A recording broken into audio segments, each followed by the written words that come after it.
জরায়ু মুখের ক্যান্সারের জন্য প্রতিকার এবং চিকিৎসা কি, এটা যদি বলতে চাই, প্রথম জিনিস সেটা হচ্ছে লক্ষণগুলো জানতে হবে। লক্ষণগুলো জানার জন্য বিশেষ করে যারা সচেতনতা তৈরি করছেন তাদের সাথে আপনাদের জিনিসগুলো দেখতে হবে।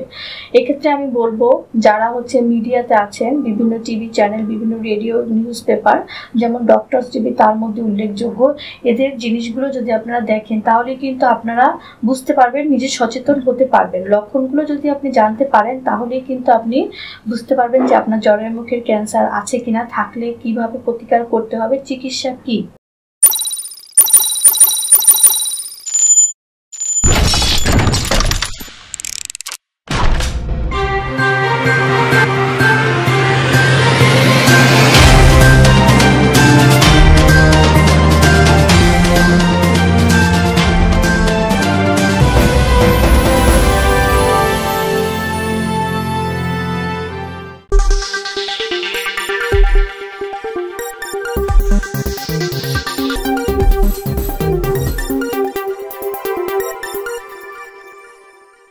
সুপ্রিয় দর্শক শ্রোতা, আসসালামু আলাইকুম।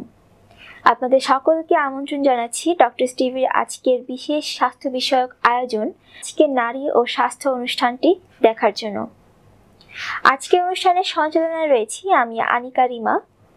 আমাদের আজকের অনুষ্ঠানের প্রতিপাদ্য বিষয় হচ্ছে জরায়ুর ক্যান্সার কি, কারণ, লক্ষণ ও তার চিকিৎসা।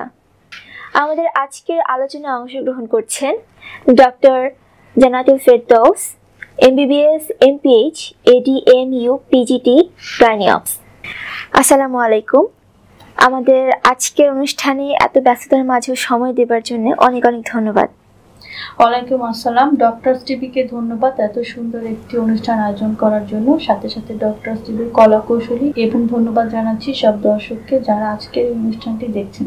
ধন্যবাদ ম্যাম। আমাদের আজকের আলোচনার বিষয় হচ্ছে জরায়ুর ক্যান্সার কি, কারণ, লক্ষণ এবং তার চিকিৎসা। আমি প্রথমে আপনার কাছে জানতে চাইবো যে জরায়ুর ক্যান্সারটা কি, যদি একটু বুঝিয়ে বলতেন। ধন্যবাদ। অনেক সুন্দর এবং সময় উপযোগী একটি প্রশ্ন করার জন্য। আমার কাছে অনেক রোগী এরকম আসে জরায়ুর মুখের ক্যান্সার কি এটা জানার জন্য। জরায়ু মুখের ক্যান্সার বা সার্ভাইকাল কার্সিনোমা অথবা সিএ সার্ভিক্স যদি আমরা বলে থাকি, তাহলে এটার সংজ্ঞা যদি আমরা বলতে চাই মেডিকেলের ভাষায়, তাহলে বলবো abnormal growth of the cell lining of the cervix.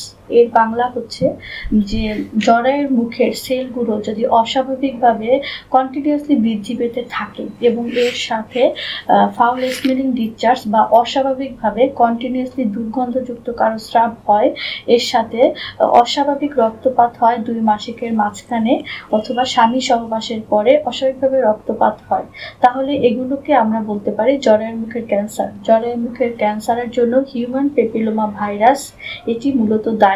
এর 16 এবং 18 স্ট্রেনটা খুব বেশি করে দায়ী থাকে। জরায়ু মুখের ক্যান্সারের ভাগের মধ্যে সবচেয়ে মারাত্মক হচ্ছে স্কোয়ামাস সেল কার্সিনোমা এবং অ্যাডেনো কার্সিনোমা। অনেক অনেক ধন্যবাদ। আমরা এবারে জানতে চাইবো যে আপনি যদি একটু বলতেন যে জরায়ু ক্যান্সারের চিকিৎসা বা প্রতিকার সম্পর্কে, মানে যখন একটা রোগীর জরায়ু ক্যান্সার হবে তখন সে কিভাবে তার প্রতিকারটা নিবে।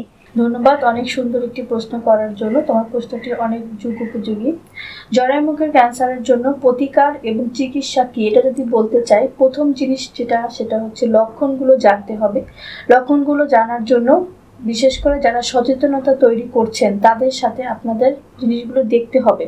এক্ষেত্রে আমি বলবো যারা মিডিয়াতে আছেন, বিভিন্ন টিভি চ্যানেল, বিভিন্ন রেডিও, নিউজ পেপার, যেমন ডক্টরস টিভি তার মধ্যে উল্লেখযোগ্য, এদের জিনিসগুলো যদি আপনারা দেখেন তাহলে কিন্তু আপনারা বুঝতে পারবেন, নিজে সচেতন হতে পারবেন। লক্ষণগুলো যদি আপনি জানতে পারেন তাহলেই কিন্তু আপনি বুঝতে পারবেন যে আপনার জরায়ু মুখের ক্যান্সার আছে কিনা, থাকলে কিভাবে প্রতিকার করতে হবে, চিকিৎসা কি।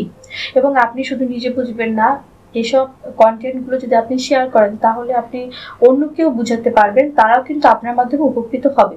এছাড়া আমরা যারা চিকিৎসক আছি তারাও কিন্তু এসব নিয়ে কাজ করি প্রতিনিয়ত, মানুষকে সচেতন করার জন্য জরায়ু মুখের ক্যান্সার নিয়ে বা অন্যান্য রোগ নিয়ে কারণ, লক্ষণ, প্রতিকার এবং চিকিৎসা কি। এরপরে যেটা বলবো সেটা হচ্ছে আপনার যদি লক্ষণ দেখা দেয় সেক্ষেত্রে আপনি অবশ্যই বাসায় বসে থাকবেন না, নিজে নিজে কিছু করার চেষ্টা করবেন না, সরাসরি আপনি বিশেষজ্ঞ চিকিৎসকের কাছে আসবেন। সেক্ষেত্রে আমাদের কিছু জিনিস আছে যেগুলো আমরা ট্রিটমেন্ট হিসেবে বলতে পারি আমরা চিকিৎসকেরা।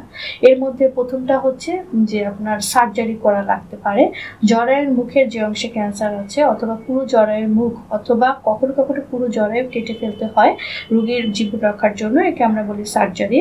অথবা হচ্ছে ইলেকট্রিক্যাল এক্সিশন করা হয়, মানে হচ্ছে আপনার শুধু যে অংশটাতে ক্যান্সার হয়েছে ওই অংশটা আমরা হচ্ছে এক্সিশন করে কেটে ফেলে দিই এবং ওটা কটারি করে দিই যাতে আবার এটা রিকারেন্ট না হয়। এরপরে যা আছে যে লেট স্টেজে যদি চলে যায়, মানে বেশি ছড়িয়ে যায়, শেষ পর্যায়ের দিকে চলে যায়, সেক্ষেত্রে কিন্তু আপনার সার্জারিতে কাজ হবে না। সেক্ষেত্রে আপনার সার্জারি করার পরে বিভিন্ন সাইকেলের কেমোথেরাপি এবং কয়েক মাস অথবা কয়েক বছর পর পরে রেডিওথেরাপিও দেওয়া লাগতে পারে। অনেক অনেক ধন্যবাদ ম্যাম। আমরা অনুষ্ঠানে একেবারেই শেষ পর্যায়ে চলে এসেছি। আমরা এতক্ষণ পুরো অনুষ্ঠান জুড়ে তো শুনলাম যে জরায়ুর ক্যান্সার কি, কারণ, লক্ষণ এবং তার চিকিৎসা, বা ইনফেকশন থেকে ক্যান্সার হয় কিনা বা টিউমার থেকে ক্যান্সার হয় কিনা, কিভাবে এগুলোর প্রতিকার করা যাবে। যদি একটু পরামর্শ দিতেন যে কি কি করা লাগবে বা কি কি কারণ, লক্ষণ, এই সব মিলে যদি একটা ছোট একটা পরামর্শ দিয়ে দিতেন আমাদের রোগীদের। ডক্টরস টিভিকে ধন্যবাদ আজকের অনুষ্ঠানটি আয়োজন করার জন্য। ডক্টরস টিভির কলা কৌশলীকেও ধন্যবাদ, যারা দর্শক দেখলেন তাদেরকেও ধন্যবাদ, তোমাকেও ধন্যবাদ অনুষ্ঠানটি উপস্থাপন করার জন্য। আমি দর্শকদের উদ্দেশ্যে বলতে চাই যে আপনারা যে অনুষ্ঠানটি দেখলেন এক্ষেত্রে আপনাদের করণীয় হচ্ছে আপনারা কারণ, লক্ষণ, প্রতিকার এগুলো হচ্ছে সম্পর্কে সচেতন হবেন। আপনাদের সচেতনতা তৈরি করাই কিন্তু ডক্টরস টিভি এবং আমাদের ডক্টরদের লক্ষ্য, মূল লক্ষ্য। জরায়ুর মুখের ক্যান্সারটা কি? জরায়ুর মুখের ক্যান্সার এক ধরনের অস্বাভাবিক গ্রোথ জরায়ুর মুখের। লক্ষণ যদি আমরা বলি তাহলে বলতে পারি যে ফাউল স্মেলিং ডিসচার্জ থাকবে, ব্লিডিং থাকবে, হাজবেন্ডের সাথে থাকলে কয়টাসে আপনার পেইন হবে এবং 2 মাসিকের মাঝখানে অস্বাভাবিক রক্তপাত হবে, কোমর ব্যথা হবে, পা ব্যথা হবে ইত্যাদি। এগুলো যদি কোনোটা আপনার দেখা দেয় তাহলে আপনি বাসায় বসে না থেকে অবশ্যই ডাক্তারের শরণাপন্ন হবেন এবং নিজে ভ্যাকসিন নেবেন, অন্যকে ভ্যাকসিন নিতে উৎসাহিত করবেন। এবং বিয়ের ক্ষেত্রে অনেক অল্প বয়সও না এবং অনেক বেশি বয়সও না, আমাদের যেভাবে আসলে স্বাভাবিক নিয়ম যে মাঝামাঝি বয়সে বিয়ে করা সেটা পালন করার চেষ্টা করবেন। পরিষ্কার পরিচ্ছন্নতা বজায় রাখবেন এবং আপনার একের অধিক যৌনসঙ্গী রাখা থেকে বিরত থাকবেন। সর্বোপরি নিজে সচেতন হবেন, অন্যকে সচেতন করবেন। অনেক ধন্যবাদ ম্যাম আপনাকে এত ব্যস্ততার মাঝেও আমাদেরকে সময় দেবার জন্য। আমরা অনুষ্ঠানে একেবারেই শেষ পর্যায়ে চলে এসেছি। আশা করি আমাদের আজকের অনুষ্ঠান থেকে কিছুটা হলেও আপনারা উপকৃত হয়েছেন।